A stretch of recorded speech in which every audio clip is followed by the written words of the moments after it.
It had been 100 years since mankind had encountered the alien enemy known as the claxons. Their mysterious arrival in massive motherships had shocked humanity, as their advanced technology overwhelmed Earth's defenses within days. Cities fell as futuristic weapons rained annihilation from above. In a desperate final gambit, world leaders had ordered mass evacuations to the Moon and Mars, while scientists worked frantically to complete generation ships that could save fragments of humankind beyond the solar system. It was a near thing, but countless lives were saved even as Earth burned. For a century, scattered colonies of humans grew slowly on the frontier, building underground cities on the Moon and beneath the ruddy sands of Mars. Generation by generation, stories of the old world became myth as life in the new settlements became ever more real. Unknown to the colonies, the claxons began dismantling Earth, stripping its resources for reasons never communicated.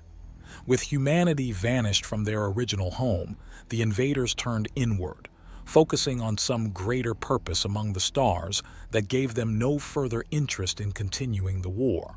Jenna Sato sighed as she gazed out the viewport of the colony's single battleship, the Everest.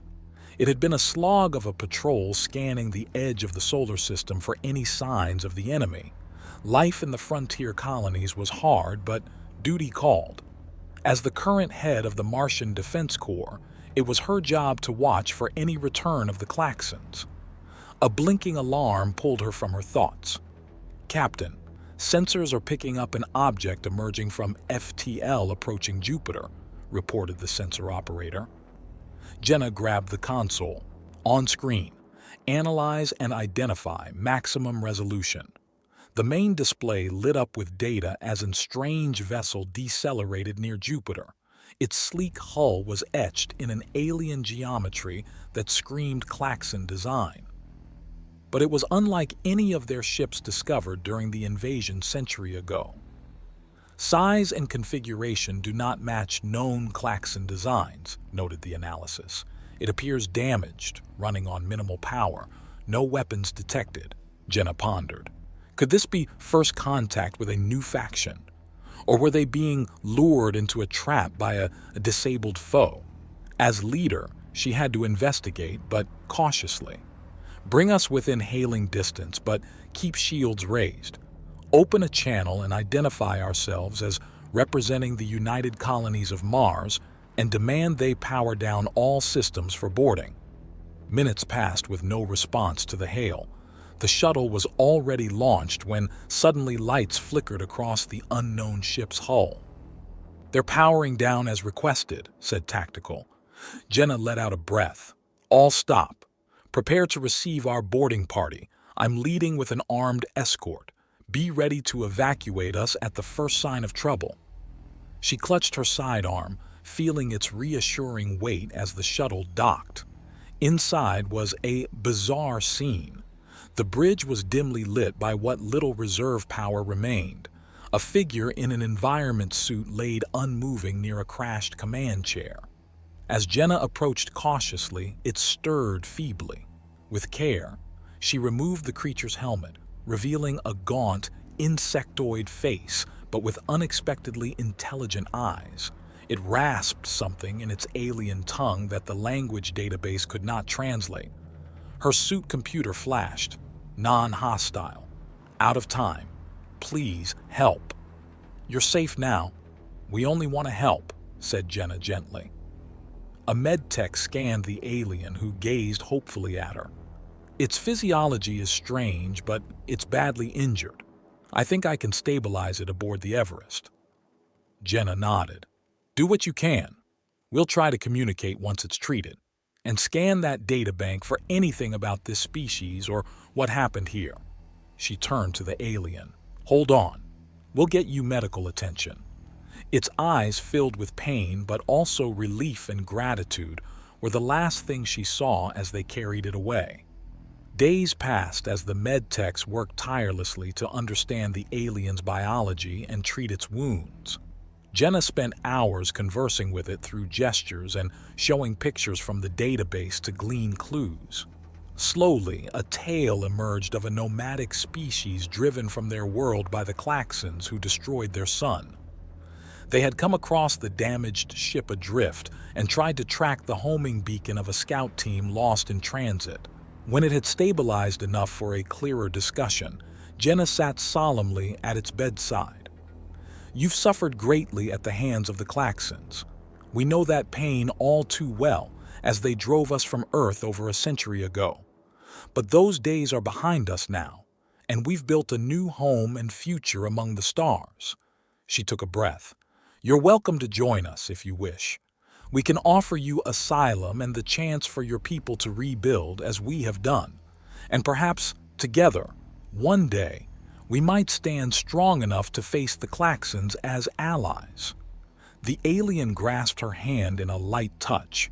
An image formed in her mind of two races standing together under unfamiliar stars, hands joined in solidarity against the darkness that had haunted them both for so long. Then it settled. From this day, your kind will be known as the Averill to honor the home you lost, and you have a new home with the humans of the United Colonies. The future remains unwritten. All that matters is that we write it together. The sun was just beginning to set over the horizon, bathing the hilly countryside in an orange glow. It had been a long day of traveling for Hero and his companions. After their encounter with the mysterious man and his strange message, they had tried to find others who may have encountered something similar. However, all the villages they stopped at along the way had noticed nothing out of the ordinary. As Hero walked along, lost in thought, Ichiro spoke up from beside him. "This search has yielded no clues so far. That man said something big was coming, yet the land seemed at peace. I'm beginning to doubt the validity of his warning." Hero nodded slowly. "I too am unsure what to make of it. But my intuition tells me there may be more to this than meets the eye. For now, all we can do is continue our investigation and hope for some sign to point us in the right direction." "Your instincts have served us well in the past, Hero," replied Ichiro. "I will continue to aid your search as best I can." The two companions walked in silence for a while, each contemplating the mystery with growing uncertainty. Behind them, their other friend Yukio struggled to keep up while carrying their supplies.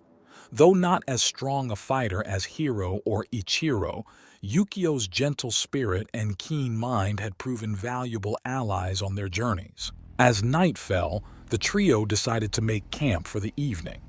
While Ichiro gathered firewood and Hero hunted for their meal, Yukio unpacked their bedrolls and began preparing a pot of stew over the kindling fire. Despite exhaustion from the long day, an air of unease had fallen over the group. Something felt amiss in the lands, though its nature remained hidden. Once their meal was finished and the fire begun to die down, Hero took first watch as the others drifted off to sleep. He gazed out into the darkness, focusing his senses for any disturbance. All seemed peaceful under the light of the waxing moon. Just as Hero was thinking to wake Ichiro for the next watch, a faint rustling caught his attention from the edge of the tree line. He slowly grabbed his sword, wary but not wanting to alarm his friends. Peering intently into the shadows, he spotted two gleaming eyes staring back at him. Whatever creature it was, it didn't seem to fear him. Before Hero could decide his next move, the eyes blinked and were gone. He waited motionlessly for some time but saw no further sign of the mysterious watcher. Chalking it up to his tired mind playing tricks, Hero roused Ichiro and laid down to rest, pushing the strange encounter from his thoughts. The next morning, Yukio was the first to awake as sunlight peeked over the hills. Stretching with a yawn, he began to pack away their campsite. Nearby, Ichiro's steady breathing indicated he still slept soundly. But when Yukio glanced to where Hero had rested, he found only overturned earth and shredded bedding. Yukio's heart jumped into his throat. "Ichiro, wake up!" he cried, shaking his friend's shoulder frantically. "Something's happened to Hiro!" Ichiro's eyes flew open, already reaching for his sword. Taking in the scene, worry creased his face. "There are tracks leading into the forest," he noted grimly. "It seems Hiro was taken during the night. We must follow swiftly. His life may depend on it." Gearing up in haste, the two friends took off after the trail without a moment to lose. Snaking between the trees were faint indentations that could only have been made by human feet struggling against an assailant. Who or what had captured Hiro, and to what end they did not know. But they vowed not to rest until their friend was safely returned. The tracks wound deeper into the forest as morning passed into afternoon. Ichiro and Yukio picked up their pace, fearing what state they might find Hiro in if too much time was wasted. Just when hope seemed lost, a shout rang out ahead, followed by the unmistakable sound of blades clashing in combat. Bursting through the foliage, Ichiro and Yukio came upon a small clearing. In the center, Hiro fought fiercely against three hooded figures wielding curved daggers. Though outnumbered, Hiro parried each blow with his honed reflexes, defending himself valiantly. At his friend's arrival, a glint of relief passed through his eyes, even as he remained focused on the battle. "Help Hiro!" Yukio cried, drawing his own short sword. Though not a warrior, he would do all he could to aid his companions. Ichiro yelled a fierce battle cry and launched himself into the fray, engaging one of the attackers with flashing steel. Now the odds were more evenly matched. Under the combined efforts of Hiro, Ichiro, and Yukio working in tandem, the tide began to turn against the mysterious assailants. Each move was timed perfectly, covering weaknesses and exploiting openings. Bit by bit, the attackers were worn down until, with a final well-placed strike, Ichiro disarmed the last foe. With the battle won, the hooded figures retreated swiftly into the deepening shadows of the woods. Hiro and his friends made no move to give chase, instead catching their breath as questions swirled. Who were these people, and what did they want with Hiro? More mysteries had been uncovered, leading only to more puzzles with no answers in sight. For now, they were just glad to have their friend safely returned. Hiro embraced Ichiro and Yukio gratefully, still shaken but unharmed from his ordeal. Together, they began the trek out of the forest as daylight faded once more. Whatever force was stirring in these lands, it seemed their mission had only grown more perilous. But the three companions were resolved now more than ever to see it through to the end and unravel the secrets surrounding that strange man's portent of doom. Their journey was far from over, and what challenges yet lay ahead remained shrouded in the deepening gloom. But for now, having survived this harrowing encounter, Hiro took comfort in the bond of friendship that gave him strength. With Ichiro and Yukio at his side, he felt ready to face whatever obscurities the future may hold. The next morning, Hiro, Ichiro, and Yukio awoke with the rising sun, still weary but determined to push onward. After a meager breakfast, they resumed their journey heading east once more. Throughout the previous day's ordeal, one thing had gnawed at Hiro. The mysterious assailant's cloaked appearance reminded him eerily of the man who first warned them all those days ago. Could the two be connected somehow? As they walked, Hiro shared his thoughts with his companions. Ichiro pondered this new information thoughtfully. It seems no coincidence. But to what end were you targeted, I wonder? And what forces do these hooded ones serve? Before long, the wooded hills gave way to rougher mountain terrain. The path grew steep and treacherous as they climbed higher, forcing the trio to pick their way carefully. Still, no answers revealed themselves, only more questions with each step. Near midday, Hiro's keen eyes spotted movement above, figures clustered along a rocky outcropping, garbed in all too familiar cloaks.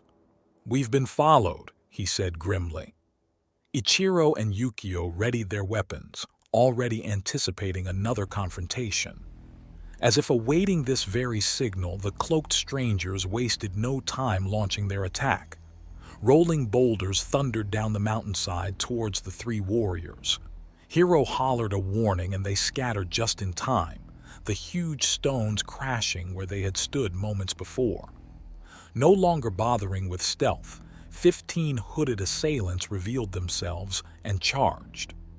Hiro charged to meet them, Ichiro and Yukio staying close at his flanks. Flashing steel sang as blows were exchanged, all the while dodging the continual barrage of falling rocks. Ichiro parried 2 daggers at once, using brute strength to shove his opponents backward. Yukio fought defensively but with resolve, holding his own against a single foe. Hiro found himself engaged with 3 aggressive attackers at once, switching seamlessly between offense and defense. He noticed with irritation that, while skilled, these enemies fought in a coordinated, almost mechanical manner unlike normal bandits or mercenaries. Who or what was dictating their movements from the shadows? A well-aimed boulder startled Hiro from his thoughts, narrowly missing his head. He redoubled his efforts, slicing through leather armor to land crippling blows. Nearby, Ichiro downed his pair of foes and rushed to aid Yukio against multiple assailants ganging up on the scholar. With Ichiro's added strength backing him up, Yukio managed to disarm one opponent while Ichiro felled the other. Eventually, through teamwork and perseverance, the trio began gaining the upper hand. One by one, their cloaked opponents fell until only a handful remained standing, and those that still could fled into the sparse forest, no longer willing to face Hiro and his friends' combined might. Pausing to catch their breath, the 3 surveyed the aftermath of battle. No bodies littered the ground. It seemed even wounded, the strangers had spirited their fallen comrades away without a trace. Nothing was left behind but crimson stains in the dirt and tattered strips of shadowy cloth. More mysteries piled upon mysteries with no end in sight. Hiro grit his teeth in frustration. Who were these mysterious people dogging their steps, and for what devious purpose? How deep did this scheme run, and who truly pulled the strings? With no clear answers forthcoming, he knew they must press onward until the truth was uncovered, no matter the cost. Their investigations had led them this far east into the rugged Polanis Mountains, and Hiro felt intuitively they were closing in on some pivotal revelation. Gesturing for Ichiro and Yukio to follow, he began scrambling up the loose scree, determined to reach that rocky crag from which their assailants had launched their assault. Any clues, no matter how small, could provide an advantage. Reaching the outcropping, Hiro's careful search soon uncovered something strange nestled within a crevice. A thin metal disc engraved with swirling patterns, pulsing with an inner glow even in the daylight. He picked it up cautiously, sensing an aura of magic surrounding the mysterious object. Its meaning and origins eluded him, but deep in his gut, Hiro knew this trinket held significance to the riddles unraveling around them. As he turned it over in his hand, studying each intricately carved detail, the disc began to warm, then burn, searing his palm with an agony beyond heat. Hiro cried out, unable to release his grip, as visions assaulted his mind's eye with dizzying speed. Towering spires of dark stone rising from misty valleys, robed figures chanting in an ominous language, shadows gathering on a distant horizon. With a gasp, Hiro snapped back to awareness, fingers numbly dropping the disc. Ichiro and Yukio rushed to his side in alarm, noticing flickers of terror still lingering behind his eyes. Breathing heavily, Hiro recounted the bizarre glimpse granted by the mysterious talisman. A sense of impending doom coalesced heavy in his chest. "We must make haste," Hiro urged, voice taut with new urgency. "I believe the answers we seek lie in that bleak fortress I was shown. But also, a great evil is stirring, one which threatens all the lands if not opposed. We have little time left to understand its nature and intentions. Without delay, the trio gathered their gear and set off at a brisk pace down the mountainside. Hero led confidently now, guided by the vision's landmarks towards whatever grim revelation awaited. Ichiro and Yukio followed without question, trusting in Hero's intuition even when logic failed. Through thick forests and steep-walled valleys they traveled well into dusk, stopping only to eat on the move. By midnight, broken spires emerged silhouetted against the starry sky. Hero knew with certainty they had arrived. Before them loomed a vast, crumbling citadel hewn from darkness itself, reeking of long-forgotten perils. Whatever secrets and threats lay within, his quest had finally brought him to this ominous destination's threshold. Exhausted yet driven, Hero steeled his nerves. Motioning for his comrades to ready their weapons, he began the ascent towards whatever evils awaited discovery within those brooding walls of Shadowstone. All was still and silent save for their footfalls echoing in the night. But Hero sensed unseen eyes watching their progress, gathering forces in preparation for the climactic confrontation to come. The conclusion of their long journey was near. Now, shrouded in the citadel's inky embrace, the final reckoning would play out between Hero and Ichiro, the mysterious powers manipulating events from the shadows, and whatever ancient terrors had lain dormant within these walls for centuries untold. All their struggles had led to this climactic moment of truth. Whatever fate awaited, Hero was resolved to face it with courage and determination, standing beside his loyal friends to the very end. The crumbling citadel rose before them like a scar against the night, an omen of long-forgotten evils awakening once more. Hero, Ichiro, and Yukio slowed their approach, senses attuned for any signs of watchfulness within the sprawling ruins. An air of foreboding permeated the broken archways and collapsing towers silhouetted against the starry dome above.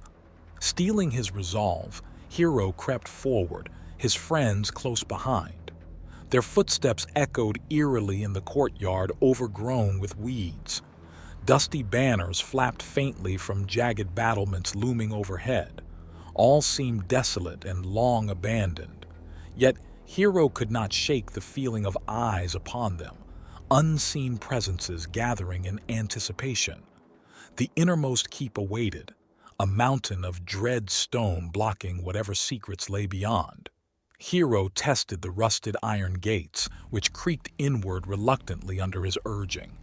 Drawing swords, the trio exchanged one last look of solidarity before plunging into the Stygian gloom within. Torches had been propped along crumbling walls, their flickering light casting dancing shadows up winding stairs and along narrow passageways. Someone or something had recently walked these halls, disturbing the long slumber of forgotten terrors. Hero felt they neared the heart of whatever ancient scheme had drawn them here at last.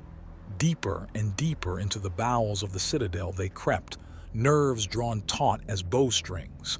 A sense of wrongness permeated the place, a malevolent aura festering in the walls like poison. Ichiro went on alert, grasping Yukio's shoulder in a sudden vice grip. Before them, a robed figure emerged from the darkness, seemingly made of it, face concealed by deep cowl. Without wasting words, the stranger gestured emphatically down a corridor lit only by witchfire sconces.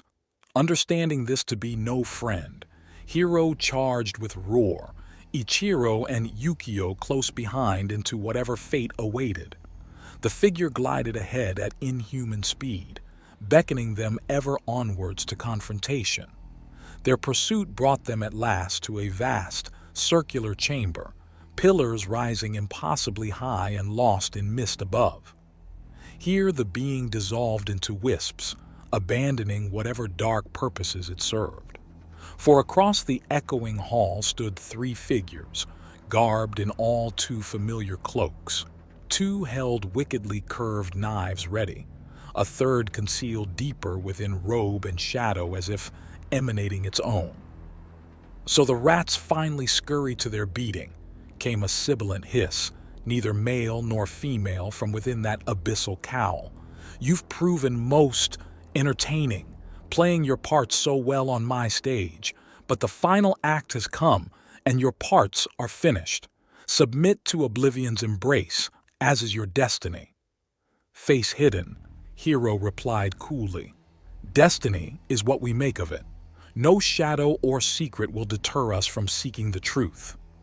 Around him, Ichiro and Yukio stood resolute, weapons at the ready for the clash to come. A chilling, grating laughter filled the chamber. Truth, there is only power, and those too weak to seize it. You've infringed where you do not belong for the last time.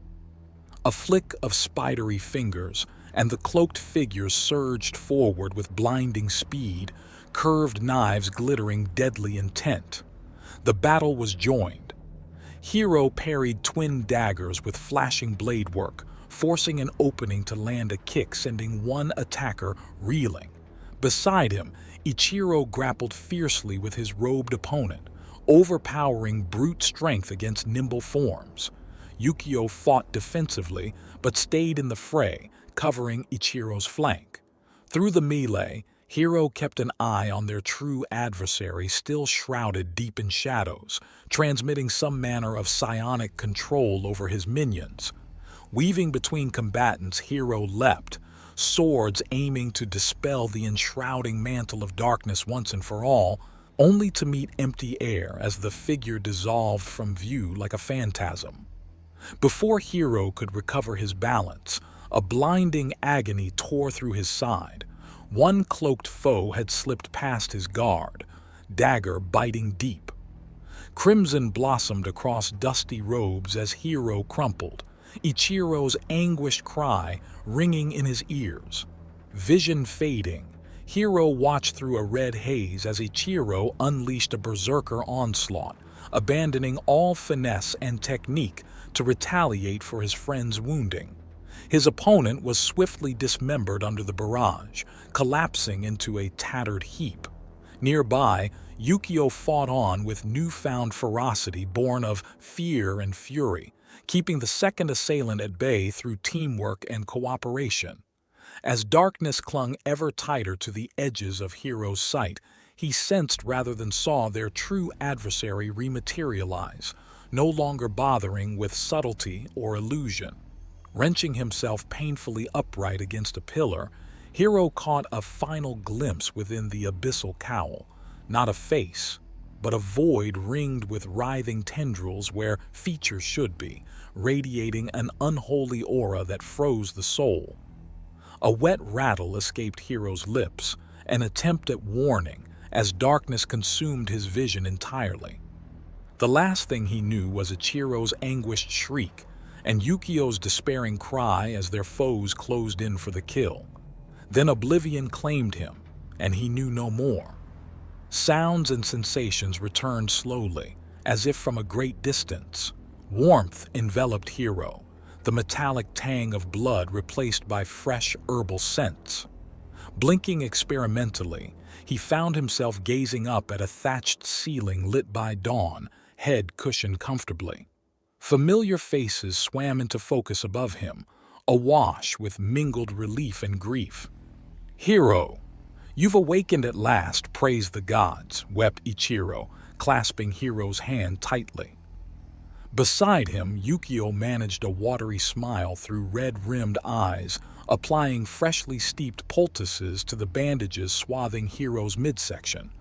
Finding his voice rough but working, Hero croaked, "What happened? How did we escape?" Ichiro and Yukio exchanged a somber look. "When you fell, some primal rage overtook me," Ichiro said heavily. "I fought with no restraint or technique, only the desire for vengeance. It gave Yukio the opening needed to defeat the last attacker together, but our true foe vanished without a trace in the chaos." Hero absorbed this with a slow nod, piecing memories. Then you tended my wounds. Br ought me here. I'm grateful beyond words. Ichiro clasped Hiro's shoulder tightly. Nothing less for my brother. You yet live. That is victory enough for now.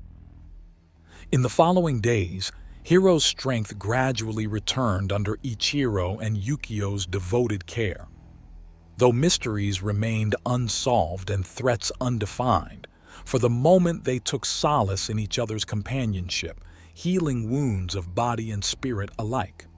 Bonds of friendship forged in fire grew only deeper through their relentless trials. Whatever shadows yet lingered on distant horizons could wait, for now they found peace in each other's presence and in the dawn of each new day. Weeks passed as Hiro regained his strength at the remote peasant village where Ichiro and Yukio had brought him. Each day found him recovering further, until finally he could walk short distances without fatigue overtaking him. Though mysteries lingered from their ordeal in the citadel, for now peace reigned in the simple rural community sheltering the trio. One afternoon, Hiro and Ichiro wandered the wheat fields surrounding scattered farmhouses, soaking in the warmth of the setting sun. Hiro's wound no longer pained him, but a restlessness had grown within. The need to understand propelled him ever forward, where answers remained frustratingly out of reach. As if sensing Hiro's turmoil, Ichiro spoke quietly. "Your recovery is a small victory, my friend, yet the greater battles weigh heavily still. I know not where the path leads from here, only that wherever it wins, I shall walk at your side until the end." Hiro clasped Ichiro's forearm gratefully. "And I at yours, brother. Our foes vanished without a trace, but some instinct tells me this is not finished. The pieces remain scattered, and one by one I will find them." His words spurred new resolve within. That very night, as Yukio slumbered and Ichiro kept watch, Hiro rose stealthily and made his way to the village stables under moonlight. Saddling their steeds quietly, he roused Ichiro with a murmured command. "The answers we seek will not find us here. I've had a vision of sorts, pointing our path once more. Trust in me as I have in you. We ride at dawn." Ichiro nodded solemnly, faith unshaken in Hiro's intuition even at this late hour. Silently they readied their supplies, sharpened weapons, then waited impatiently for morning's light. As the sun crested distant hills, Hiro, Ichiro, and Yukio departed the village with profound gratitude for its shelter. Yukio still protested the hastiness of their leaving, but steeled himself for whatever trials lay ahead beside his stalwart friends. Their true foe remained at large, and Hiro felt certain pursuing its trail alone offered any hope of resolution. Days blended into one another as they rode, Hiro's senses guiding their course surely but inexplicably. Rumors whispered from scattered hamlets told of strange lights witnessed far to the northeast, disappearing as quickly as they manifested. Hiro knew with bone-deep certainty their goal lay in that direction at journey's end. At last, craggy mountains broke the horizon, a vast range dividing the lands. Hiro spurred his mount onwards determinedly, Ichiro and Yukio following without hesitation into the rocky wilderness ahead. Twisted pines clutched at icy crags under gathering storm clouds as they climbed higher. A sense of destiny's loom weighed heavy, mysteries resolved and revealed on the cusp. Half a day's ride into the mountains, a glow pulsed within a narrow valley, banishing shadows in an ominous dance. Hiro dismounted at the valley's threshold, signaling his companions wordlessly to circle and encircle whatever lay within from higher vantages. He began picking his way down a treacherous slope alone, hand gripping sword hilt, white-knuckled. At the valley floor, an unwelcoming scene greeted him. Robed figures congregated around a pit where molten stone seethed and spit, the unholy aura pulling all light into itself and spitting darkness out in return. Chants from lips not meant for mortal tongues carried on the chill winds. As Hero watched in horrified fascination, a hulking shadow began coalescing above the bubbling magma, tendrils snaking outward in search of purchase and prey. The summoning neared completion. It was now or never to disrupt these blasphemous rites. With a ragged battle cry, Hero charged, catching the robed cultists off guard. Steel sang as he cut them down mercilessly, years of frustrations and fury channeled into each strike. Above, Ichiro and Yukio attacked in tandem from their vantage, arrows and thrown blades catching more cultists unprepared. Gradually, the tide turned against the invaders, but too late. The hulking entity pulled free of its infernal womb with an echoing howl, reaching nightmarish appendages to grasp and crush. Hero dueled frenziedly against its summoners even as the monstrosity bore down, unwavering in his quest for answers though oblivion loomed. With its summoners fallen, the entity turned full wrath upon Hero. Just as abyssal jaws gaped to consume, a flash of moon-edged steel cleaved through one grasping limb. Ichiro had plunged recklessly into the fray alongside his friend. Yukio rained arrows in clever patterns, harrying the entity from a distance. Together, the unlikely trio fought with all ferocity and cunning against nightmares made manifest. Through teamwork and perseverance over brutish power, inch by painstaking inch they wore the entity down. With a final, anguished howl, it toppled backwards into the bubbling pit from whence it came, dissolving into nothingness. Panting in victory's adrenaline, Hero, Ichiro, and Yukio surveyed the aftermath, then turned as one to the pit, where dull light glinted upon something within. Hero reached into the smoking magma, withdrawing an object burnt black but still intact, the same metal disc bearing swirling patterns which had first granted him vision of this place. Clasping it yielded no new mysteries, only a sense of closure to mysteries long pursued. He turned to his friends with a weary smile. "It is finished. Our path ends here." Ichiro clasped Hero's shoulder with profound gratitude. "Yet a new road opens before us, brother, one of peace, with you at my side as always." Yukio embraced them both, joyful tears streaking dirt-smudged cheeks at their deliverance.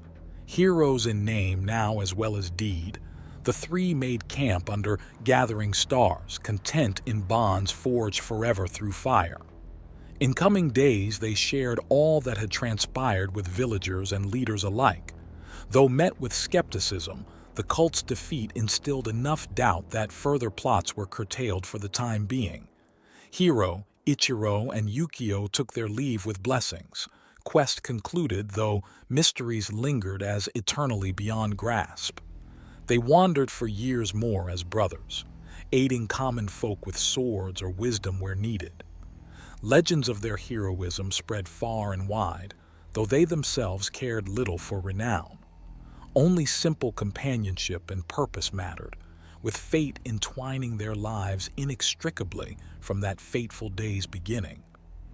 Thus ends the tale, though in truth, their journey was only starting anew each sunrise found together.